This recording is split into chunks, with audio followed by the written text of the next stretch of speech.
Hey guys, in today's guide we're going to be talking about Annie, the Dark Child. Annie is a burst mage who excels at burning enemies to a crisp. She can burst squishy champions down from 100% HP to 0 in just a few seconds. Her skills synergize with AoE team compositions due to her AoE stun and damage.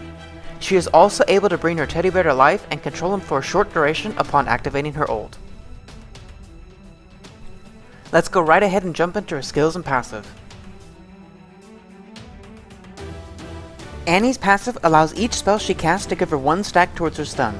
Upon reaching 4 stacks, her next offensive spell will also stun.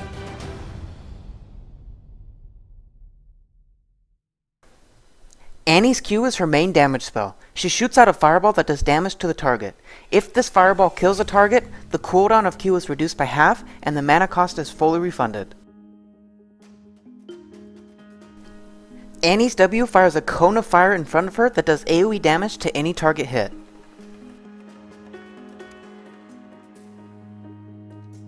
Annie's E creates a shield of fire around her that gives her armor and magic resist and also deals magic damage to enemies each time they hit her with an auto attack.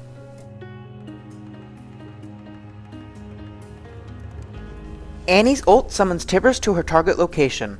The initial cast does AoE magic damage to the target location, and Annie can then control Tibbers for up to 45 seconds. Tibbers has an auto attack and does AoE damage every second to nearby enemies. This is Annie's main initiation skill when primed with a stun. Annie can control Tibbers by clicking R and issuing a move or attack command. For Annie, I suggest maxing Q and W at the same rate. This allows you to get the best balance between AoE and single target damage. Max your E last as it's mostly for utility. If you do want to have higher single target damage, max your Q first. If you want to have more AoE damage, max your W first and Q second. For items, I suggest following these builds. Each build gives you a good balance between damage and the correct survivability for each situation.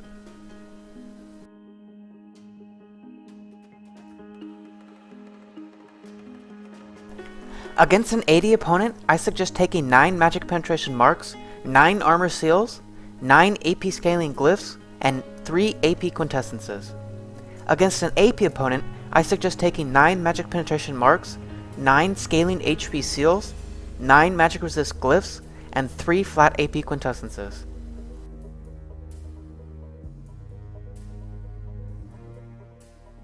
For Masteries, I suggest taking 21 offense and 9 utility. If you feel like you need the extra defense, go ahead and grab 9 points in defense instead of utility.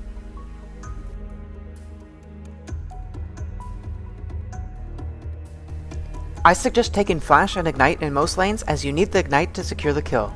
Take Flash and Teleport for more map pressure and presence, and if you're against a burst champion or team, consider taking Flash and Barrier. If you're against an Assassin or Dive champion, take Flash and Exhaust.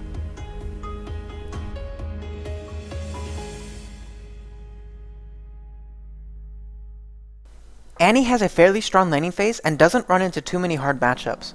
However, she does struggle against some burst champions and champions with longer range skills. Some examples are Syndra, AP Tristana, Xerath, Cassiopeia, and Kassadin. Against Syndra, AP Tristana, and Xerath, you have to play a little safe and focus on your CSing. You can kill them if you get in good harass without getting hit much in return, but most of the time these champions will be able to out-trade and harass you due to their range or burst. At level 6, they can all burst you if they hit all their skills. Be wary and don't take a lot of harass. Look to stun them and quickly trade damage if they overextend or make a mistake, but don't risk getting stunned in return. Focus on CSing and playing passive until you get jungle help or the enemy laner makes a mistake. Against Cassiopeia, you have to be dodging all her skill shots to have a chance. Cassiopeia has a lot of constant damage and burst at level 6. Her stun is slightly longer than yours, so if you get hit by it first, she can burst you down before you can burst her down. Play safe and focus on CSing and playing passive until she messes up or her skills are on cooldown. Don't stay in lane with low HP or you will die to her burst at level 6 or higher. Against a Kassadin, you can bully him pre-6, but as soon as he hits 6, you will really struggle to burst him down.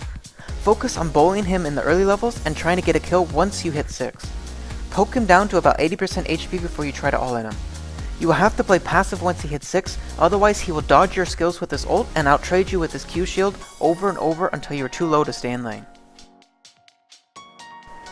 Annie's laning phase is all about bullying the enemy lane opponent while getting your CS. Use your stun to harass the enemy laner. Use your Q to last hit and get stacks for your stun. Try not to trade unless you have your stun up. Your goal in trading is to harass them but not get harassed in return. Once you hit 6, you can usually all in the enemy lane opponent, especially if they are 80% HP or lower. During teamfights, your goal is to stun and burst down priority targets.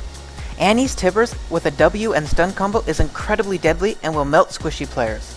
Use your flash to surprise the enemy team and try and hit multiple targets with your ult and stun. Don't try to engage without your stun or you may end up missing your skills. Focus on stunning and killing the enemy marksman and mid laner. Don't overextend too far past your team or you will quickly die if the enemy team focuses you.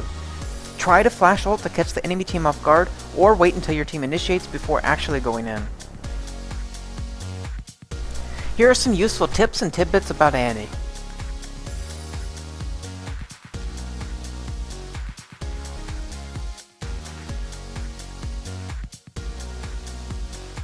Thanks for watching my Annie guide. If you found this video helpful, please don't forget to like, share, and subscribe so you can stay up to date on all my guides, coaching, and other League related videos.